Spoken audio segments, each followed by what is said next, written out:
Can you briefly introduce yourself and share your background to us, your background in tabletop role-playing games?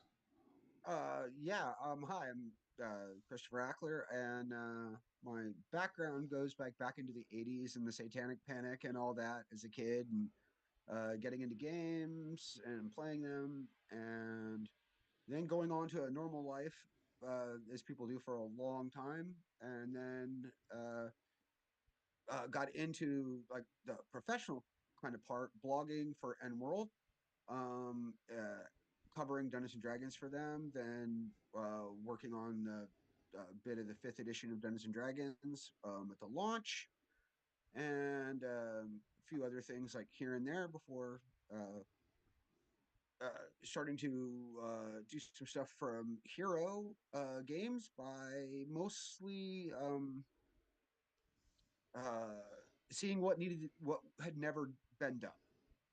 So, and then pursuing that with Jason Walters and Hero Games. Okay, gotcha. What inspired you to do Victorian Hero? Um, my personal, I really dig horror. I always have. When I was a kid, I had a comic book that was The Fall of the House of Usher. I was probably like 10 years old, and I read it till like the cover fell off, and then got into that. Uh, in school, as I went through school, I was big into like drama and started reading a lot of Oscar Wilde and things from the period. I've always loved it. Reading Dracula was the first book that I had like read to my son when he was a kid. It was a children's version. Nice, don't worry, people. I'm not I'm not a maniac. So yeah, I've always just liked the gothic horror stuff and the detective stuff, and getting to mix them together and have some fun with like a little bit of history and a little bit of literature and how those would go when they mashed them up. Plus, uh, Hero it didn't have a whole lot of stuff just at the like aimed at the normals. And it's a universal system, so Right. Yeah, the only thing close, I mean, they had Pulp Hero, which doesn't delve much into the Victorian stuff, so it only makes sense. So, how does Victorian Hero stand out from other TTRPGs of the Victorian era? I think that the flexibility of the system and the design is a lot different than it, let's say Cthulhu, which would be a really popular one, is really great. Like everybody loves Cthulhu. No one can say it, like a bad word about that. That has always been fun, but the system lacks the flexibility in character design, um, and the most attractive part of that is I think the madness. The people who dig horror like there's the survival horror, and then there's the well, on a long enough timeline you will not survive this kind of horror, and I, pulling that in. I think that personally I always think that the big draw to the hero system in Victorian Hero is you don't have to learn a new thing to play it. If you can already play the hero system, you can like play Victorian Hero. Right, yeah. No need to go and like rewrite the wheel. Exactly. You don't have to redesign new rules or anything like that, just specifically for this. Um, Other than the book you mentioned, what other research did you have to undertake when you started Victorian Hero? Oh, the first thing was a deep look into the British Library, and a lot of time spent there. And they've kept a lot of records. And my wife, she likes to joke a lot that I was doing things like reading PTA meetings from like the late 19th century and their minutes, and really getting a feel for what it was like to live in these conditions and these streets of London during this period. Obviously, like starting at like lots of Dickens to get that feel, and they're newspapers and magazines from the period where I think where I put like a lot of the literature was just like that's easy. You go read your books, open them up, design a character page by page every time. I like let's if I was doing let's say working on the Invisible Man, I went through the story page by page, and every time a skill was used,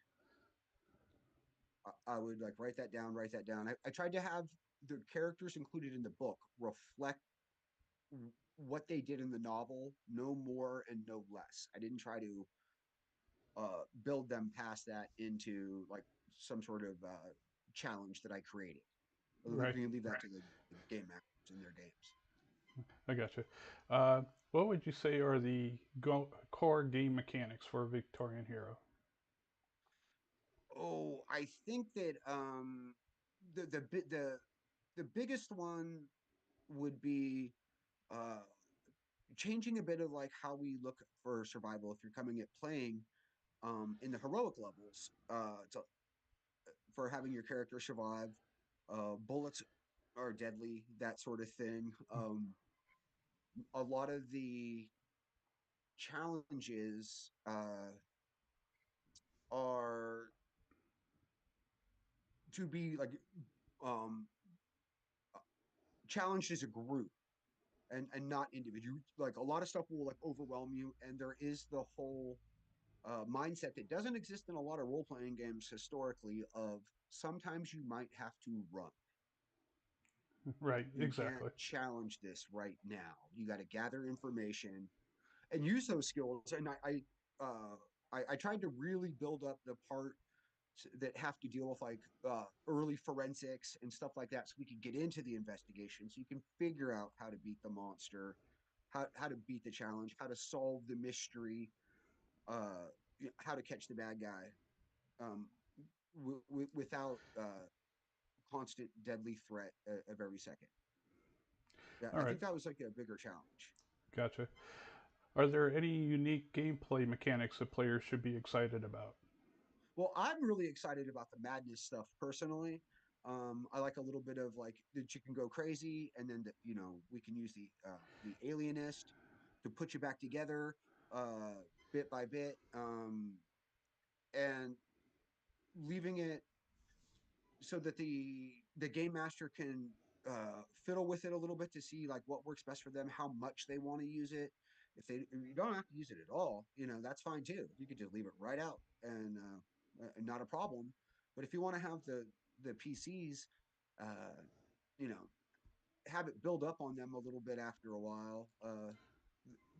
Getting into the madness mechanics, I think, is fun, and I think the gadget stuff and the psychic stuff, like all that's really fun too, because on a normals game you don't really think about that kind of stuff. Right. Exactly.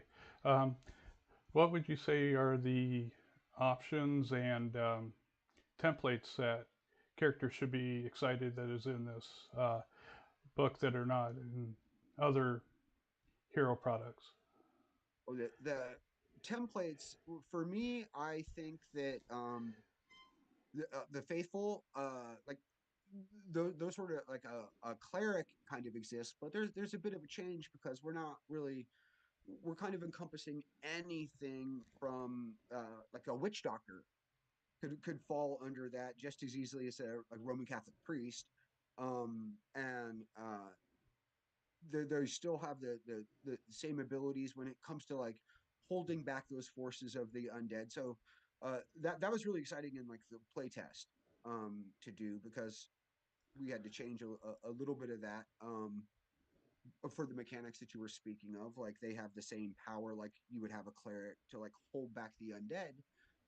They're the faithful are a bit better at doing it, because if that vampire gets loose, there isn't a wizard, there isn't a fighter standing next to you.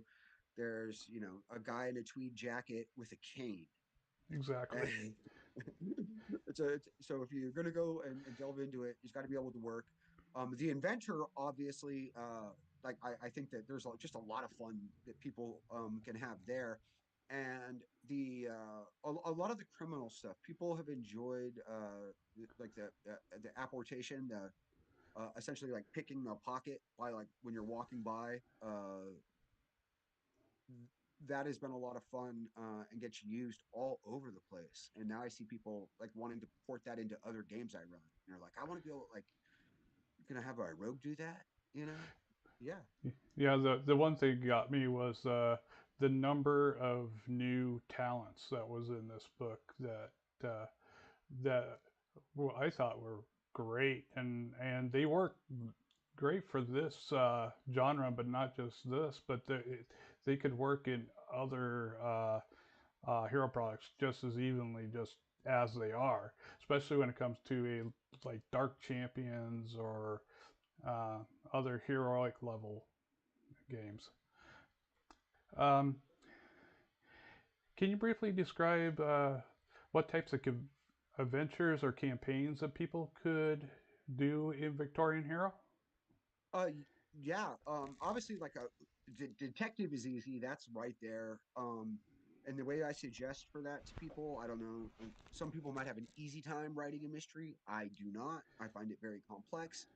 But there are a million TV shows, and you change the setting, but the plot's the same, and you're good to go.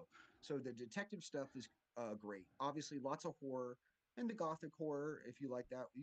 Add in the romance. But the other stuff that might get missed, and I've been seeing a lot of talk about it, is the ability to meld it with things like Western Hero and go intercontinental. There's things in the book that are a bit more of the strange science that's appropriate at the time, representing like the island of Dr. Moreau, um, the Nautilus and Captain Nemo. So if you want to take this on, like, some people might, if one man's freedom fighter is another man's terrorist sort of Right, game. With that, you want to go do some, like, Lost World. The basis is there. You go get your bestiary and pull some dinosaurs out. You're good to go. right. Yeah, I was thinking, and it just dawned on me. I think League of Extraordinary Gentlemen would be a good example of that, where you can use this by itself, and you can go to town with literary characters and just uh, play on through. I just thought that would be very good. What were the challenges that you encountered, or the other people that were with you encountered when designing Victorian Hero? Um, the First off was a little bit of like when you're adjusting yourself to heroic level. A lot of people play a lot of superhero, and defense isn't really as much necessarily in the forethought of that. But the professor will get knocked out by somebody throwing punches at him. An Right, average Joe. So uh, figuring all that out. But the biggest challenge was really how to have the academic characters come in and like hold their own in a party environment to where, uh, now, like, I'm gonna use Pathfinder as an example, just so we know. Like, I've no ill will to Pathfinder. I've played piles of it. Rain and Winter, right, excellent adventure path. Um, Pathfinder has a million options, but do they? Because everybody is always going to take power attack for a fighter. These certain things. And so it seems like a lot of options. So I didn't want to include options just to have like a stack. Everything I put in the book, I wanted to make sure, like, would I play this? Would somebody else want to play this? Does this have a reason to be like in the book? And is it not just filler so that I have a page count? And that was like the cowboy is a great template. Like you want to be able to, like, fire a gun, but if you want to be able to move about and, like, find some information. Like, reporter has a role, and I know I was actually surprised by yourself. Several other people have like mentioned the reporter, and I've been like, cool. I was glad people like that. yeah. Um, Especially with detective, when you combine that with detective, you know. It's great. Um, what was the most rewarding thing you found during the playtesting of Victorian Hero? Oh, that is that's a good question. Uh, I think that kind of going back to like what you said. God, this is gonna sound like, but I realized that like once I started to like really sit down and start putting stuff together, I was like, oh, like all kinds of this can apply to a bunch of other genres in like normals, competent normals, like campaigns, like that was a huge bunch of it, and then I uh, immediately started like pulling stuff out, like and plopping it in other things that I was doing for fun, like bits and pieces of it. So I think that that was like the big reward was I had a conversation online this morning, somebody about it, and I said people buy the books because they said somebody asked how to make something, and someone said well, you can make anything. Like they were asking where something was. You can just make it yourself. And I said, yeah, but convenience. And this stuff is hard. Like some of it can be difficult to figure out. So the reward is like being able to give value in that if you're running like Christopher Taylor's Western Hero, you can use this book and pull stuff out of it and drop it right in there. And and use it, or you're doing some pulp. A lot of it, like the technology and stuff, is like still relevant. Right. Um, if someone was to start into Hero and start into Victorian Hero off just off the cuff, other than this book, of course, they would have to have this one. What other resources, hero resources, do you think they would need to start out if they haven't played Hero before? Um, the obviously like the however you want to come at it, and you can come at it from like hero system, like 60, like 1 and 2, those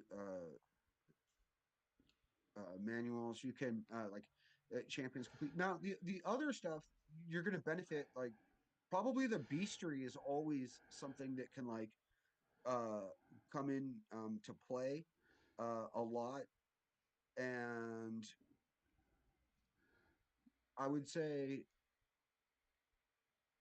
you can always the equipment guide. A lot of the relevant stuff it has been pulled into Victorian Hero from the equipment guide. So I think you can get yourself started with like the core rule book, and like I wouldn't like probably like for myself, like I said, like include another one of the like the pieces that like fit at the time, so I can expand the world out. So, and a Right. lot of people have asked about like Japan at this time or China, and I'm like that's not my wheelhouse. So, Yeah, I was thinking myself that even just the basic rule book itself in this is plenty, and you could just expand out from there, like you said. Um, uh, where can people find Victorian Hero and learn more about your works? um, well, the first off, like if you're in any of like the hero places on the internet, whether you're like at Hero Games, like on their forums, or like many of the like the like Facebook stuff, like the fan pages, or the unofficial like hero Discord. I'm always active. I'm always talking. So if you want to like talk to me about something, hit me up on there. Like the people know me. They'll if you have a question, uh, they'll show you how to tag me. Um, Obviously, you if you want to like pick up the book, you can pick it up at uh, herogames.com. It's on Amazon drive through. If you like it, like leave a rating or leave a review. The uh, I will probably be running some games like KublaCon in the Bay Area coming up next month, and I showed a little bit of it at DungeonCon a couple months ago. So I'm around, and try to be around. But mostly, I think like uh, uh, always go hero games. Like let's keep it in house when we can. Right. What would you say is the number one question people ask you about Victorian Hero? Mm, that is a couple questions. The number one question would be how deadly, how deadly, how deadly. People are always concerned about that. How deadly is it? And it just that's kind of a game master thing. You can sliding like scale that like easily Right. enough. The other question that people will like people ask a lot is like, where did I get all the info from? And like I said, like British library card, like the very and the British Museum. You could go online and see everything, and so people like should be using that resource a lot as they're putting their game together. All right. And any final thoughts or messages to the audience today? No, let me see. Continue to support like the little guys in their games. There are some monsters that own this market, and like monster companies. I don't mean people. Like let's not go there. Like some monster sized companies that own like almost all this market, and the people do good work, but the people at the smaller print shops do great work, and they really put their heart and soul into Yeah, the stuff they. exactly. Yeah, exactly. I mean, go to your local library too. You'd be amazed on what you can find, and ask a librarian. They'll direct you to right where you need to go and for research and everything. And as far as maps are concerned, there are all kinds of maps in the books, and there's some in here too, in this book too. But if you want, uh, Victorian houses and how they look and all that. There's all kind. It's crazy. I was a little amazed when I did some my own research on this. Okay, that'll be it. And like I said, always give a like and subscribe and check out the Discord as well as the Facebook pages. And always be a hero.